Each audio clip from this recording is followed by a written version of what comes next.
Детский кашель – одна из самых частых причин обращений к педиатру. В этом видео мы научим вас распознавать влажный кашель. Спонсор ролика – Рингалин. Влажным кашель становится тогда, когда в результате воспаления появляется мокрота. При сильном воспалении мокрота становится густой, ее трудно откашливать. Влажный кашель колющий, булькающий, его часто сопровождают хрипы. Послушайте пример влажного кашля.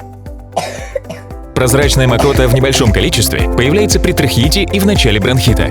При выраженном бронхите и воспалении легких слизь обильная и приобретает желто-зеленый цвет. При пневмонии мокрота становится ржавой. Важно не допустить развития влажного кашля с трудноотделяемой мокротой. Для этого необходимо как можно раньше начинать лечение, чтобы вернуть кашлю его естественную очистительную функцию. Поэтому нужно вовремя обратиться к специалисту для составления схемы лечения и подбора препаратов. Здоровья и свободного дыхания вашим детям.